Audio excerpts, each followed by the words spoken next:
जयराम महतो रिजवान को दगा के लिए याद नहीं करेगा।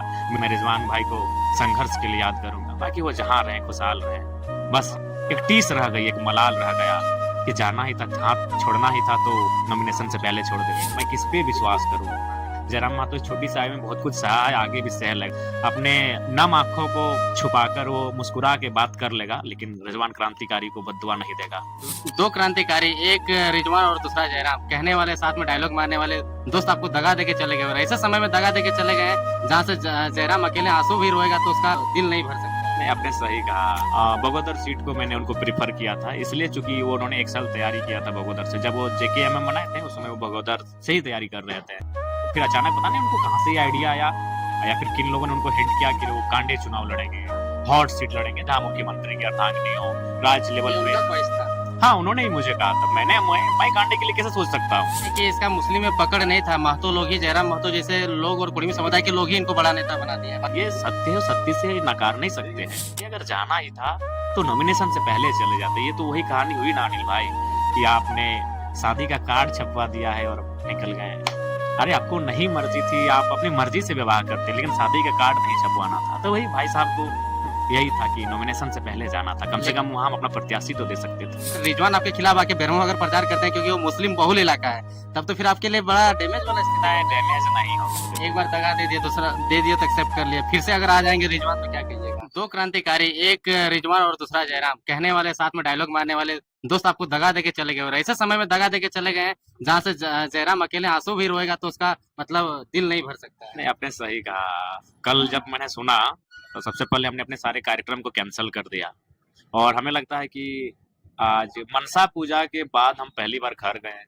अपने सारे साथियों को जो फोर व्हीलर में गए थे, फोर व्हीलर को हम आधे रास्ते से घुमा दिए। हम घर से बाइक मंगाए, बुलेट। हम बोले नहीं, आज किसी के साथ हम नहीं जाएंगे, आप लोग अपना घर चले जाइए। और सही बात है, हम बुलेट मंगाए, बुलेट में बैठ के घर गए, कमरे को बंद किए और आंखें गिली थी। इसलिए गिली थी कि सवाल यही है कि आज मैंने अपने शरीर को गला दिया। मैं किस पे विश्वास करूं? आज यही रिजवान दा, हालांकि उनको मैं फिर यही कहूंगा कि मैं उनको दगाबाजी के लिए याद नहीं करूंगा, मैं उनको संघर्ष के लिए याद करूंगा। उन्होंने संघर्ष किया है। आज मुझे भी वो दिन याद आता है कि जब मैं वो तेतुलमारी के अपने मोहलेडी गांव में थे। पहली बार, आज से 2.5 साल नहीं, लगभग पौने 3 साल पहले, उससे भी ज्यादा, 2-3 महीना कम कही कि 3 साल पहले मैंने उनको कॉल किया और उनको मैं अपने मामा घर लेके आया। क्योंकि उस समय हम लोग को मीडिया कवरेज नहीं करती थी। उस समय एक जितेंद्र ब्लॉग थे और रोहित ब्लॉग थे। उसके अलावा कोई ऐसा विषय, राजकुमार मंडल जी थे कभी कभी, और राहुल मोदक जी थे। उसके अलावा बहुत कम ही ऐसे चैनल थे जो हम लोग को दिखाते थे। तो मैंने, मेरा पेज का चैनल वो ठीक ठाक चलता था, अच्छा व्यूअर्स था। कोई भी हम स्टेटमेंट देते थे वो लगभग 1 लाख, 1.5 लाख, 2 लाख तक एक दिन में पहुंच जाता था। तो पहली बार उनको हम मामा घर बुलाए। हम मामा घर में रहते थे, मामा घर का नाम आमडी है। रिजवान भाई को खाटी पे बैठाएं, और उसका हम शीर्षक भी दिए थे कि खाटी में बैठकर खाटी मुसलमान को सुनिए 1932 के खतियान पे। वो मेरा पेज था, वो चैनल भी नहीं था। नहीं, उससे पहले तक रिजवान जी को किसी चैनल ने भी कवरेज नहीं किया था। मैंने खुद उनको अपने पेज पे लाए कि रिजवान भाई आप बोलिए। तो फिर उन्होंने बोले, और वो वीडियो हमको लगता है एट ए टाइम 80,000 व्यूवर्स ने देखा, और समय आते थे शायद लाखों पार हो गया था। तो मैंने उनको स्वयं निमंत्रण दिया था कि इस आंदोलन में आप मेरे साथ चलिए। वो चले, बहुत अच्छा चले। बीच में फिर वो अपना JKMM कुछ बनाए। हाँ, उसके बाद उन्होंने अपने समुदाय को गोलबंद किया और फिर वो हमारे साथ आए। बकायदा हम भी उनको लेकर आए। तो उस समय भी तो कटे हुए नजर आ रहे थे जब JKMM बनाए, उस समय भी आपने मर्ज कर दिया। हाँ, वो उस समय भी। उसके बाद हमने उनको लाया और यही कहा कि लोकसभा के चुनाव में आप हमारे लिए मेहनत कीजिए, विधानसभा का चुनाव आप तो लड़ेंगे ही लड़ेंगे। और बकायदा विधानसभा का चुनाव उन्होंने, बगोदर सीट को मैंने उनको प्रीफर किया था, इसलिए चूंकि वो उन्होंने एक साल तैयारी किया था बगोदर से। जब वो JKMM बनाए थे उस समय वो बगोदर से ही तैयारी कर रहे थे। तो फिर हम बोले वो बेहतर सीट है, वहाँ समीकरण भी बहुत सुंदर फिट वेट रहा है। तो वह बोला, फिर अचानक पता नहीं उनको कहाँ से ये आइडिया आया, या फिर किन लोगों ने उनको हिंट किया कि वो कांडे चुनाव लड़ेंगे, हॉट सीट लड़ेंगे जहाँ मुख्यमंत्री की अर्धांगिनी हो, राज्य लेवल पे। था। हाँ, उन्होंने ही मुझे कहा था। मैं कांडे के लिए कैसे सोच सकता हूँ? उनका घर बगोदर। हाँ, उनका घर मेरे ही विधानसभा टुंडी। टुंडी में पड़ता है, लेकिन बहुत हाँ, लोग तैयारी कर बगोदर रहे में तैयारी किए थे, साल भर किए थे तैयारी, और अच्छा तैयारी किए थे। हैं। तो मैंने, हाँ, मैं गिरिडीह तक हार्डली गया था, क्योंकि गिरिडीह मेरे असेंबली, सॉरी, कॉन्स्टिट्यूशन में आता है।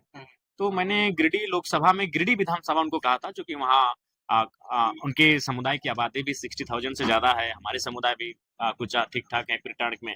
तो मैंने उनको गिरिडीह तक प्रीफर किया था कि आप तो बड़े नेता हैं, आप चयन कीजिए। और मैंने उनको गिरिडीह बगोदर कहा, नहीं मेरे दिमाग में नहीं था। तो फिर वो बोले नहीं हम गांडे से लड़ेंगे। तो फिर डिस्कस हुआ, तो हाँ एक मजाक मजाक में ये हुआ कि आप तो, कुछ लोगों ने कहा कि अब तुम तोर से बोलो चुनाव भर तो नेता रहो, कैसे ना तो लड़ रहा मंत्री जी से, हम मुख्यमंत्री का अर्धांगिनी से। तो हम बोले ठीक है आप लड़िए। तो फिर वो वहां गए। उसके बाद जो भी था बस इतना ही कहेंगे, जहां भी रहो दोस्त खुशहाल रहना, सलामत रहना, अच्छे से रहना। और हाँ यही, अगर आपको जाना ही था तो नॉमिनेशन से पहले जाना था। मतलब तो वो पार्टी के लिए ही डैमेज कर दिया। हाँ बिल्कुल, उनको नहीं बुरा कहेंगे, मेहनत किए हैं इतना।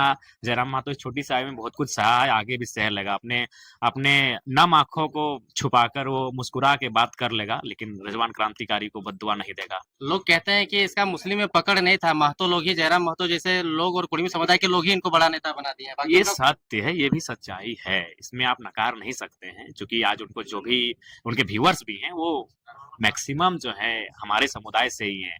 उन्होंने जिन मंचों पे संबोधन किया है वो हमारे समुदाय की भीड़ थी। ये सत्य है, सत्य से नकार नहीं सकते हैं।